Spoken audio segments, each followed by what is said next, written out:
సత్య టాక్స్కి స్వాగతం. నేను సిహెచ్వి సత్యనారాయణ. ఆంధ్రప్రదేశ్లో ఇటీవల వచ్చిన మందా తుఫాన్ కారణంగా రైతాంగం బాగా దెబ్బతింది. పంట పొలాలు బాగా దెబ్బతిన్నాయి. వందలాది వేలాది మంది రైతులు నిరాశ్రయులయ్యారు. ఆ, ఖచ్చితంగా ఇప్పుడు పంట చేతికొచ్చే టైంకి ఈ నష్టం వాటిల్లటం వల్ల అప్పుడు చాలా వందల కోట్ల పంట నష్టం జరిగిందని చెప్పేసి చెప్తున్నారు. ఈ అంశాలన్నీ మనతోటి మాట్లాడటానికి రైతు సంఘం నాయకులు జమలయ్య గారు మనతోటి ఉన్నారు. జమలయ్య గారు నమస్తే అండి. నమస్తే అండి. ఈ మెంతా తుఫాన్ వల్ల బాగా ఆంధ్రప్రదేశ్లో రైతులకు నష్టం కలిగింది అంటున్నారు. ఏంటి, ఏ మేరకు నష్టం కలిగింది, ఏ జిల్లాలు ఎక్కువగా ఎఫెక్ట్ అయినాయి? మన రాష్ట్రంలో అక్టోబరు 27వ తేదీ నుండి 30వ తేదీ వరకు మెంతా తుఫాను ప్రభావం తీవ్రంగా ఉంది. దాదాపు 22 జిల్లాల్లో ఎఫెక్ట్ కొట్టింది. ఒక చెప్పాలంటే 168 నుంచి 200 జిల్లాలో 200 మండలాల్లో ఆ ప్రభావం బాగా కనపడింది. వ్యవసాయ రంగం తీవ్రంగా నష్టపోయింది. ఆక్వా రంగం కూడా దెబ్బతిన్నది. రోడ్లు, అదేవిధంగా విద్యుత్తు, ఇట్లా అనేకమైనటువంటి రంగాలుగా మనం పరిశీలిస్తే ఎక్కువగా నష్టం జరిగింది వ్యవసాయ రంగానికి. మొన్న ముఖ్యమంత్రి గారు చంద్రబాబు నాయుడు గారు ప్రాథమిక అంచనా అని చెప్పేసి 5,240 నష్టం జరిగింది అని కేంద్ర ప్రభుత్వానికి హడావుడిగా నివేదిక పంపించారు. ఆ నివేదికను మనం పరిశీలిస్తే నష్టాన్ని తక్కువ అంచనా వేసి హడావుడిగా పంపించినట్టు కనపడతా ఉంది. అదేవిధంగా ఎన్యుమరేషన్ క్షేత్రస్థాయిలో నుంచి రిపోర్ట్ రాకోకుండానే ఆ అంచనా రావటం అనేది సరైనది కాదు. శ్రీకాకుళం జిల్లా, అదేవిధంగా విజయనగరము, పార్వతీపురము, విశాఖపట్నము, అనకాపల్లి, తూర్పుగోదావరి, పశ్చిమ గోదావరి, కాకినాడ, ప్రకాశం జిల్లా, కృష్ణా జిల్లా, అంటే సముద్ర తీర ప్రాంతాల్లో గాలులు ఎక్కువ ఉండటం వల్ల ఉద్యానవన పంటలు, వరి పంటలు బాగా దెబ్బతిన్నాయి. తర్వాత మెట్ట ప్రాంతాలు అంటే పై భాగంలో ఉన్నటువంటి జిల్లాల్లో వర్షాలు ఎక్కువ ఉండటం వల్ల పంటలంతా కూడా నేల పెరిగిపోయినాయి. అంటే ఏ పంటలకు ఎక్కువ నష్టం కలిగిందండి? ప్రధానంగా కీలకంగా మనం చూసుకుంటే ఇప్పుడు రాష్ట్రంలో ఉన్నటువంటి వివిధ రైతు సంఘాలు కానీ, వివిధ రాజకీయ పార్టీలు, ప్రభుత్వ అంచనాలు చూస్తే 5 లక్షల ఎకరాల్లో పైగా పంట దెబ్బతిన్నది. అందులో కీలకంగా వరి పంట 30% ఉన్నది. అంటే వరి పంట ఎక్కువగా ఈ ప్రాంతంలోనూ కూడా సాగు అవుతుంది కాబట్టి వరి పంట తీవ్రంగా దెబ్బతిన్నది. ఒకటి చెప్పాలంటే వరి పంటే 30% దెబ్బతిన్నది. అంటే పంట అంతా మునిగిపోయింది, ఒరిగిపోయింది. పాలు పోసుకునే దశ, గింజ పట్టే దశ. ఇది ఒరిగిపోతే కుళ్ళిపోతుంది, మళ్ళీ రాదు. దీన్ని నిలబెట్టాలన్నా, ఒకవేళ పండిన పంటని భవిష్యత్తులో హార్వెస్టింగ్ చేయాలంటే ఖర్చు పెరుగుతుంది. తర్వాత దిగుబడి తగ్గిపోయింది. వరి పంట కీలకంగా దెబ్బతిన్నది. రెండోది పత్తి. జోరున వర్షాల వల్ల ఉన్న పత్తి కాయంతా నల్లగా మారిపోయింది. ఉన్న పత్తి ఉండలు చుట్టుకుపోయింది, రంగు మారింది, గుడ్డు పత్తిగా మారింది. ఇది దీనివల్ల పత్తి పంట కూడా తీవ్రంగా నష్టపోయే పరిస్థితి. ఎకరానికి పత్తికి 60,000 ఖర్చు పెట్టారు. ఇప్పటికి వరికి 45,000 దాకా పెట్టుబడి పెట్టారు. అరటి పంట అయితే కక్ష కట్టినట్టు అరి పంట అంతా కూడా దెబ్బతినిపోయింది. అరటికి ఎకరానికి 60,000 రూపాయలు కౌలు చెల్లించి ఒక 70,000 రూపాయలు పెట్టుబడి పెట్టారు. ఈ తీర ప్రాంతంలో ఉన్న అరటి పంట అంతా కూడా ధ్వంసం అయిపోయింది. ఒక్క గెల కూడా మార్కెట్కి వచ్చే పరిస్థితి లేదు. ఇంకొక వారం రోజులు ఆగితే గెల 200 రూపాయలు అమ్మితే కనీసం ఎకరానికి 20,000, 30,000 రూపాయలు మిగిలే అవకాశం ఉంది. అది దెబ్బతినిపోయింది. మొక్కజొన్న అయితే తడిసి ముద్దయిపోయింది. ఆరబెట్టుకున్నంత కూడా నష్టపోయినటువంటి పరిస్థితి కనపడతా ఉంది. అదేవిధంగా ఈ విధంగా ఉద్యానవన పంటలు, వాణిజ్య పంటలు, కూరగాయలు అయితే బీరపాదులు, కాకరపాదులు, దొండపాదులు, ఇట్లా అన్ని రకాల పంటలు కూడా దెబ్బతిన్నటువంటిది. పసుపు కూడా దెబ్బతిన్నది. ఇట్లా 4 రకాల పంటలు, వ్యవసాయ పంటలు, వాణిజ్య పంటలు, ఉద్యానవన పంటలు, కూరగాయల పంటలు, ఇవన్నీ కూడా ఈ మొత్తం నష్టం ఎంత జరుగుంటది? అట్లా రైతులు పెట్టిన పెట్టుబడి ఎంత వరకు నష్టపోయి ఉంటారు? రాష్ట్రం మొత్తంగా మనం పరిశీలిస్తే ప్రాథమిక అంచనాలు 5,200 కోట్ల రూపాయలు పైచిలుకని రాష్ట్ర ప్రభుత్వం అంచనా వేసింది. అందులో ప్రధానంగా వ్యవసాయ రంగం చూసుకున్నప్పుడు 820 కోట్లు అగ్రభాగానే ఉన్నది. కానీ అది తక్కువే. అంటే మనం అంచనా వేయటంలో క్షేత్రస్థాయిలో ఇన్వెస్టిగేషన్ చేస్తే కానీ వాస్తవాలు బయటకు రావు. బాగా నష్టపోయింది, ఉన్న రంగాల్లో బాగా నష్టపోయింది వ్యవసాయ రంగం. అందులో ఇప్పుడు వరి పంట ఉంది. మీరు అడిగినట్టుగానే వరికి 22-24 బస్తాలు కౌలు ఇవ్వాలి. కొన్ని పంటలకైతే వరి పండించే వాళ్ళకి ముందొస్తే కౌలు చెల్లిస్తారు. 45,000 రూపాయలు పెట్టుబడి అయింది. అంటే ఒక 30,000, ఈ ఒక 40,000, 70,000 దాకా వరికి పెట్టుబడి పెట్టారు. అదే పత్తికి అయితే ఒక రకం చెప్పాలంటే ఇప్పటికి 35,000, 40,000 అయింది. ఒక కింటా పత్తి తీయటానికి 2,000 రూపాయలు ఖర్చు వస్తుంది. దిగుబడి కూడా తగ్గిపోతా ఉంది. కవులే ఒక 20,000, 30,000 ఉన్నది. ఏ పంట చూసుకున్నా కీలకంగా పెట్టుబడి ఎక్కువగా ఉంది. ఎందుకంటే ఎరువులు, పురుగు మందులు, విత్తనాలు, కూల్ రేట్లు, అద్దెలు అంటే ట్రాక్టర్ల అద్దెలు ఇటీవల కాలంలో బాగా పెరిగిపోయాయి. అందుకని ఖర్చు భారం కూడా మారింది. అరటి పంట కింద నేను చెప్పినట్టుగానే 60,000 రూపాయలు కవులు, అదేవిధంగా ఒక 70,000-80,000 రూపాయలు పెట్టుబడి పెట్టారు. అదంతా కూడా బుగ్గిపాలైపోయింది. పెట్టిన పెట్టుబడి బుగ్గిపాలైపోయింది. రావాల్సిన ఫలసాయం కూడా దెబ్బతినిపోయింది. రైతులు, చిన్న సన్నకారు రైతులు మన రాష్ట్రంలో ఎక్కువ భాగంలో ఉంటారు. అందులో కౌలు రైతులు గణనీయంగా ఉంటారు. ఇప్పుడు కౌలు రైతుల పెట్టుబడి పరిస్థితి ఏంటండి? ఇప్పుడు ఫలసాయం కౌలు కూడా రైతుల దెబ్బతింది. పరిస్థితి ఏంటండి? ఇప్పుడు కౌలు రైతులకి ప్రభుత్వం నుంచి కూడా సహాయం అందే అవకాశం లేదనుకుంటా కదా. ఇప్పుడు కౌలు రైతుల పరిస్థితి ఏంటి? కరెక్ట్. మీరు అడిగిన ప్రశ్నకి రాష్ట్ర ప్రభుత్వం క్షేత్రస్థాయిలో ఎన్యుమరేషన్ చేయాలి. ఎన్యుమరేషన్ చేయాలంటే వాస్తవ సాగుదారులైన వాళ్ళని గుర్తించాలి. మరి వాస్తవంగా పంటలు పండిస్తుంది మన రాష్ట్రంలో కౌలు రైతులు. కౌలు రైతులు అంటే వ్యవసాయం, వ్యవసాయం అంటేనే కౌలు రైతులు.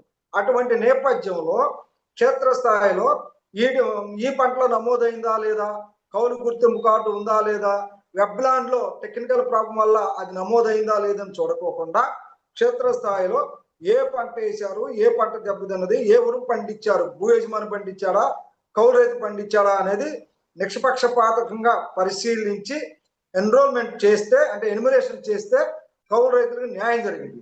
అలా కాకుండా ఆఫీసులో కూర్చొని ఎబ్లాండ్ లో ఉన్న వివరాలను కనుక నమోదు చేస్తే సాగు చేయని ఎక్కువ మంది భూ యజమానులకి నష్టం లాభం జరిగింది, కౌలు రైతులకి నష్టం జరిగింది. అందుకని రాష్ట్ర ప్రభుత్వం అడావుడి కాకుండా క్షేత్రస్థాయిలో సిబ్బంది నియమించి ఎన్యుమరేషన్ లోనే కీలకమైన పాత్ర పోషించాలి. పంట బీమా పరిస్థితి ఏంటండి? పంట బీమా ఏదైనా రైతులకి అందే అవకాశం ఉందా? అసలు మన రాష్ట్రంలో పంటల బీమా పథకం అనేది స్వచ్ఛంద పంటల బీమా పథకంగా కూటమి సర్కారు ప్రకటించింది. వైకాపా ప్రభుత్వంలో ఉచిత పంటల బీమా పథకం. రైతు ₹1 కట్టుకోకుండా ఈ పంటలో నమోదైన పంటలన్నిటికీ రాష్ట్ర ప్రభుత్వమే ప్రీమియం అని చెల్లించింది. కూటమి సర్కారు అధికారంకి వచ్చిన ఖరీఫ్లో ఉచిత పంటల బీమా పథకాన్ని అమలు చేశారు. రబీ నుండి అంటే 2024-25 రబీ నుండి 2025-26 ఇప్పుడు ఖరీఫ్లో కూడా అది స్వచ్ఛంద పంటల బీమా పథకంగా మార్చారు. అంటే రైతు ఇష్టమైతే పథకంలో చేరవచ్చు, లేకపోతే లేదు.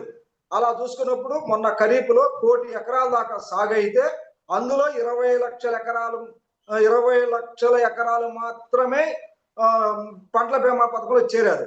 కారణం ఏంటంటే కౌలు రైతులు ఎక్కువ మంది చేరలేదు. వాళ్ళంతా నాన్ లోన్ ఫార్మర్స్, బ్యాంకులు రుణాలు ఇవ్వలేదు కాబట్టి వాళ్ళు డబ్బులు చెల్లించి కామన్ సర్వీస్ సెంటర్లో బీమా పథకంలో చేరాల.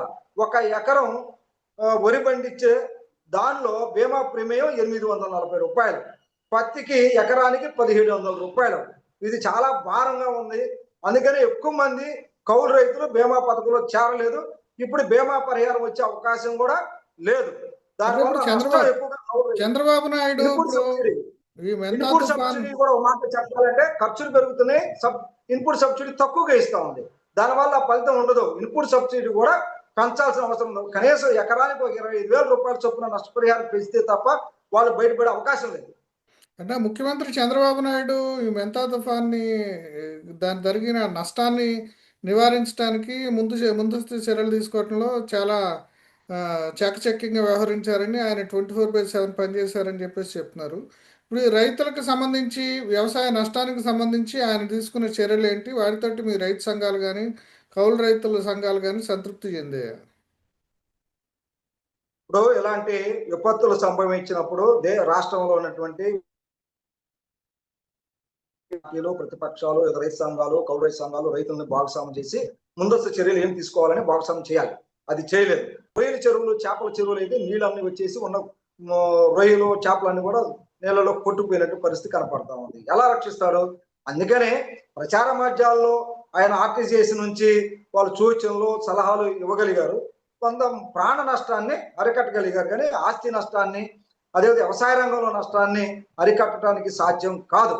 కానీ నష్టం జరిగిన తర్వాత ఆ నష్టాన్ని పూడ్చడానికి రాష్ట్ర ప్రభుత్వం శ్రద్ధ పెట్టాలి. ఆ శ్రద్ధ పెట్టే దాంట్లో అడావుడి ఉంది. ఇప్పుడు తుఫాను తీరం దాటింది 29వ తేదీ అర్ధరాత్రి. 30వ తారీఖు నాడు కూడా భారీ వర్షాలు వచ్చినాయి. 30వ తారీఖు 31 అంటే గురు శుక్రవారంలోనే ఎనిమిరేషన్ పూర్తి చేసి ప్రాథమిక అంచనా వేసి కేంద్ర ప్రభుత్వాన్ని పంపించాడు. అంటే ఏంటి, ఎనిమిరేషన్ సక్రమంగా జరగలేదు, దాని మీద రాష్ట్ర ప్రభుత్వం సరైనటువంటి దృష్టి పెట్టలేదు. ఇప్పుడు కేంద్ర ప్రభుత్వానికి చాలా తక్కువ నష్టం జరిగినట్టుగా చూపించారు. అది మా దయ వల్ల మేము బాగా పనిచేసామని చెప్తా ఉన్నాడు. అది కరెక్ట్ కాదు. ఒక 4-5 రోజులు టైం ఇచ్చి క్షేత్రస్థాయిలో ఎనిమిరేషన్ చేసి, అది రోడ్లు కావచ్చు, విద్యుత్ కావచ్చు, పంటలు కావచ్చు, అదేవిధంగా గృహాలు కావచ్చు, ఏదైనా కానీ ఒక సమయం ఉండాలి, దానికి ఒక యంత్రాంగాన్ని నియమించాలి. సర్వగ్రమంగా రిపోర్ట్ తీసుకొచ్చి అప్పుడు ప్రయత్నించే ముందు కూడా రైతు సంఘాలతోనూ, కౌలు రైతు సంఘాలతోనూ, వివిధ రాజకీయ పార్టీలతో కూడా చర్చించి ఫైనల్కి వచ్చి అప్పుడు రిపోర్ట్ పంపాలా. కానీ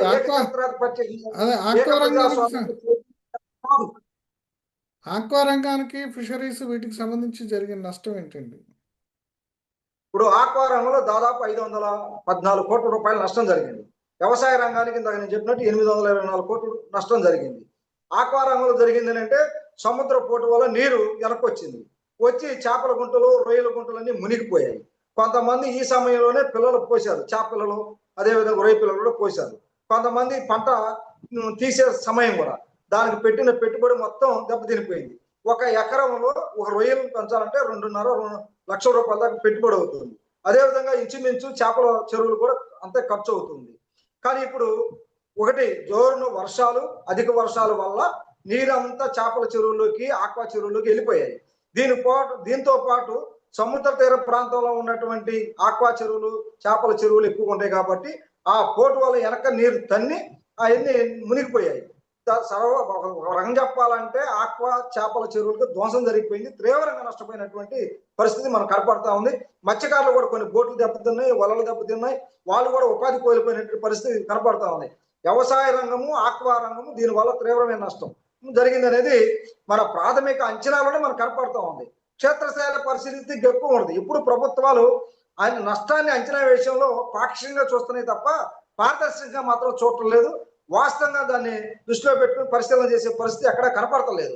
అందుకని ఈ నష్టాన్ని ఎక్కువగా ఉంటుంది అనేది మా కౌలు రైతు సంఘంగా, రైతు సంఘాలుగా అభిప్రాయం. ఫైనల్ గా మనం ముగించే ముందు ప్రభుత్వం ఇప్పుడు ఏమి చర్యలు తీసుకోవాలి? ఇప్పుడు రైతులకు జరిగిన లేదా ఆక్వా రంగానికి జరిగిన నష్టాన్ని పోడ్చడానికి కానీ, లేదంటే ఇప్పుడు పాడైపోయిన పంట కొనుగోలు వీటికి సంబంధించి ఫైనల్ గా మనం క్లోజ్ చేసే ముందు కంక్లూజన్ చెప్పండి మీరు. మొదటి అంశం, జరిగిన నష్టం ఏది జరిగిపోయింది.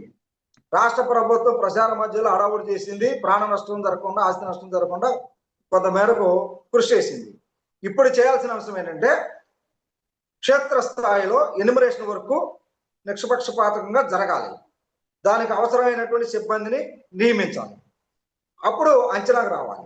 అంచనాకు వచ్చిన తర్వాత మేము వ్యవసాయ రంగంలో, ఉద్యానవన రంగంలో కానీ, ఆక్వా రంగంలో మేము చూసేది ఏంటంటే పెరిగిన ఖర్చులను దృష్టిలో పెట్టుకొని ఇన్పుట్ సబ్సిడీని పెంచాలి.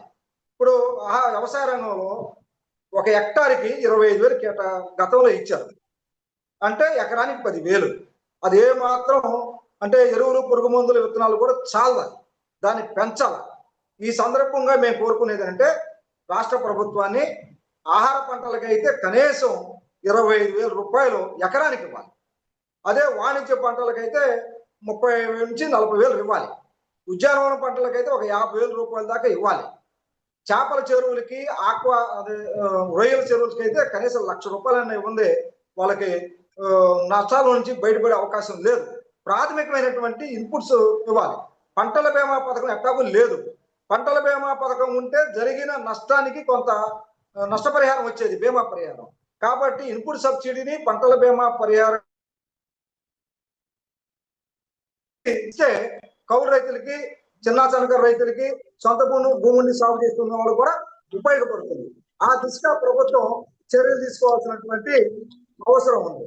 మూడో అంశం అంటే ఎనిమిరేషన్ చేసేటప్పుడు వెబ్లాండ్ లో నమోదు కాని భూములకి, అదేవిధంగా లంక భూములకి, బంజరు భూములు సాగు చేసుకునే వాళ్ళకి కౌలు గుర్తింపు కార్డు ఉన్నా లేకపోయినా, ఈ పట్ల నమోదు అయినా పోయినా క్షేత్రస్థాయిలో పరిశీలించి నష్టపోయిన వాళ్ళని నష్ట పరిహారాల నమోదు రికార్డులో నమోదు చేస్తే కొంతవరకు ఫలితం ఉంటుంది.